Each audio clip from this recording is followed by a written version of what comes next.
Hello student, very welcome back to our YouTube channel math science. आज की video में करने वाले हैं बच्चों एक्सपोनेंट के बेस पर क्वेश्चंस करेंगे। मैं हूं वसीम अकरम और आप देख रहे हैं हमारा यूट्यूब चैनल मैथ साइंस। ठीक है बच्चों, आज हम शुरू करते हैं अपने एक्सपोनेंट के बेस पर। जो हमने लास्ट क्लास में जो हमने पावर और एक्सपोनेंट समझाए थे, आपको उनके रूल समझाए थे, आज उन्हीं के बेस पर हम कुछ इंपॉर्टेंट क्वेश्चंस लेकर आए हैं। ये 9th और 10th 11th 12th दोनों तीनों चारों क्लासेस के लिए बहुत ज़्यादा खास होंगे। जिनमें फर्स्ट क्वेश्चन है हमारा, फर्स्ट क्वेश्चन का ए पार्ट है। मैं आपको फर्स्ट क्वेश्चन का ए पार्ट बता देता हूं।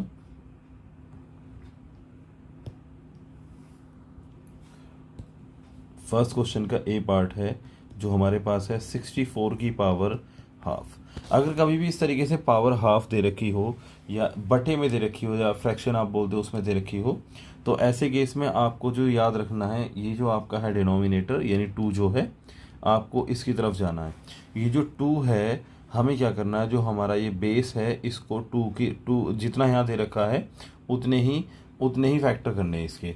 जैसे मैं आपको बताता हूँ, अगर मैं इसको 64 को लिखूं 8 इंटू एट भी 64 होता है और उसकी पावर मैं चढ़ा दूं 1/2। और आपको पता है सर 8 का मतलब होता है 8 की पावर 2, जिसकी पावर हो जाएगी हाफ। और मैंने आपको एक रूल बताया था कि पावर आपस में मल्टीप्लाई हो जाती हैं, तो मैं इसको लिख सकता हूँ 8 to the power 2 इंटू 1/2। 2 से 2 कैंसिल आउट हो जाएगा, यहाँ पर 8 की पावर 1 हो जाएगी और 8 की पावर 1 का मतलब 8 ही होता है। ये आपका फर्स्ट क्वेश्चन का आंसर है। सेकंड क्वेश्चन है हमारे पास 32 की पावर 1/5। ठीक है बच्चों, इसका बी पार्ट है 32 की पावर 1/5। जैसे मैंने आपको ऊपर वाला क्वेश्चन कराया बिल्कुल सेम ऐसे ही है। चाहो तो फटाफट से अटैम्प्ट करके देख लो। ठीक है, स्टार्ट करते हैं बच्चों। 32 का मतलब है, यहाँ पर मैं इसको लिख सकता हूँ 2 × 4, 4 × 8, 8 × 16, 16 × 32। ठीक है, ये कितनी बार है, 5 बार है, तो मैं इसको लिख सकता हूँ 2 to the power 5 32 की जगह, और उसकी पावर है हमारे पास 1/5। ठीक है, इसका मतलब हो गया 2 to the power 5 इंटू 1/5। 5 से 5 कैंसिल आउट हो जाएगा, 2 to the power 1 का मतलब 2 ही होता है, कि इसका आंसर आ जाएगा। नेक्स्ट हमारे पास बी के बाद जो सी पार्ट है वो है 125 की पावर -1/3। यानी जो हमारा सी पार्ट है उसमें है 125, उसकी पावर -1/3। पावर माइनस में हो प्लस में उससे फ़र्क नहीं पड़ता बच्चों, आपको कॉन्सेप्ट पर ध्यान देना है। फिलहाल हमारा यहाँ पर रूल कौन सा रहेगा, फिर से हम इसको ब्रेक डाउन करेंगे। 125 को हम लिख सकते हैं 5 to the power 3, क्योंकि 5 to the power 3 का मतलब है 5 × 5 × 5, और 3 बार है तो लिख देंगे इसको 5 to the power 3। और 3 बार में आप इसको मल्टीप्लाई करें, 5 5 25, 25 5 125। ठीक है, इसकी पावर है माइनस का 1/3। देखो पावर 3 से 3 कैंसिल आउट हो जाएगी, बचेगा 5 to the power-1। अब आप एक रूल याद करो, मैंने लिखवाया था अगर a to the power-1 हो तो हम लिख सकते हैं 1/a to the power plus का m। तो फिलहाल हम इसको क्या लिखेंगे, 1/5 to the power प्लस का 1, और प्लस का 1 पावर तो कोई फर्क नहीं पड़ता, 1/5 ही हो जाएगा। ठीक है बच्चों, हमारे पास आंसर आ गया है। नेक्स्ट हमारे पास क्वेश्चन है 16 की पावर 3/4। नेक्स्ट क्वेश्चन हमारे पास है डी पार्ट, जिसमें दे रखा है 16 की पावर 3/4।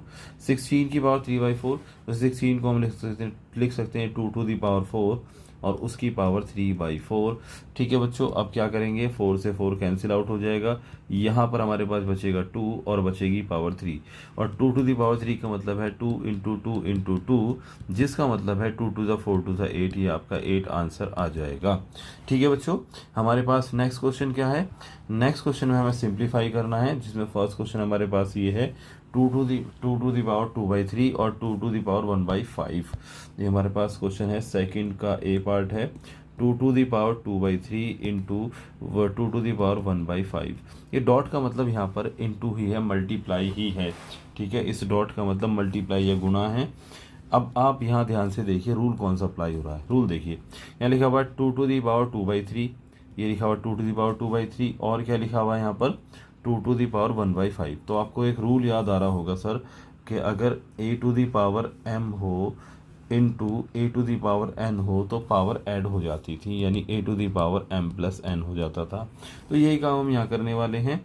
ठीक है बच्चों, ये हमारे पास 2 टू दी पावर हो जाएगा 2/3 प्लस 1/5।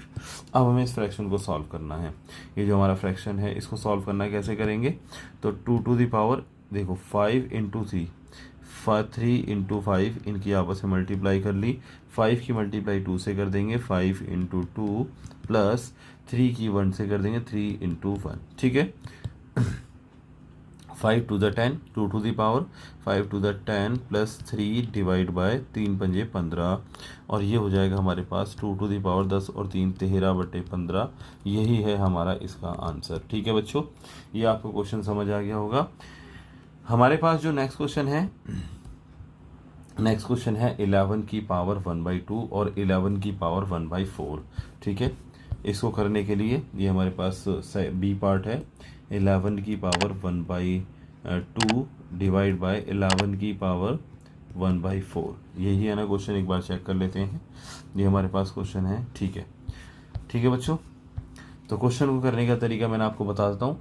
यहाँ पर जो हम रूल अप्लाई करेंगे आपको याद आना चाहिए, a to the power m upon में a to the power n, जिसका मतलब था a to the power m minus n. ठीक है, यही हम यहाँ करेंगे। तो हमारे पास हो जाएगा 11 की पावर 1/2 माइनस 1/4। इनका भी हम सॉल्व करेंगे एलसीएम लेके। कैसे करेंगे? 11 के पावर इन दोनों का एलसीएम 4 दूनी 8 आ गया, मल्टीप्लाई कर दो, 4 एकम 4 हो गया, फिर 2 एकम 2, ये क्रॉस करेंगे, ये यहाँ पर क्रॉस करेंगे, इसकी इससे, इसकी इससे।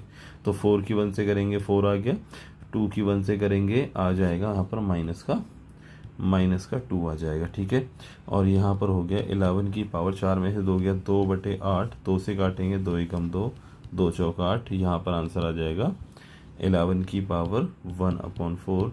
यही है आपका फाइनल आंसर। ठीक है बच्चों, आपको समझ आ गया होगा। नेक्स्ट हमारे पास जो क्वेश्चन है इसका सी पार्ट है। चलो सी पार्ट को भी हम सॉल्व करते हैं। सी पार्ट, और ये हमारा इस वीडियो का लास्ट क्वेश्चन है। यहाँ तक आई होप आपको सारे क्वेश्चन समझ आए होंगे। अगर आपको क्वेश्चन समझ आए हों तो आप इन क्वेश्चंस को अपने दोस्तों के साथ में शेयर करें ताकि उनका भी फ़ायदा हो। हमारे पास नेक्स्ट क्वेश्चन है 7 की पावर 1/2 और 8 की पावर 1/2। ठीक है, यहाँ पर है 7 की पावर 1/2 इंटू 8 की पावर 1/2। ठीक है, ये हमारे पास क्वेश्चन है। यहाँ पर जो हमारा रूल अप्लाई होने वाला है वो कौन सा है? जब a to the power m into b to the power m हो, यानी यहाँ पर पावर सेम है, बेस अलग है, तो ऐसे केस में ए इंटू बी उसकी पावर एम हो जाएगा। ठीक है, तो यही हम यहाँ करने वाले हैं। 7 इंटू 8, इस पूरे की पावर हाफ चढ़ जाएगी, और हम इसको लिखेंगे 7 × 8 = 56, 56 की पावर हाफ। यही हमारा हो जाएगा आंसर। यहाँ तक आपको समझ आए होंगे सारे क्वेश्चंस। अगर आपको समझ आ गए हों सारे क्वेश्चंस तो बच्चों फटाफट से वीडियो को आप एक लाइक दे दीजिए, साथ में आप इसको शेयर करिए, और अपने दोस्तों के साथ में, ये जो आपके दोस्त हैं, नन्हे मुन्ने दोस्त हैं, इनके साथ में इस वीडियो को शेयर करें और उनको भी बोलें कि उस वीडियो को शेयर करें।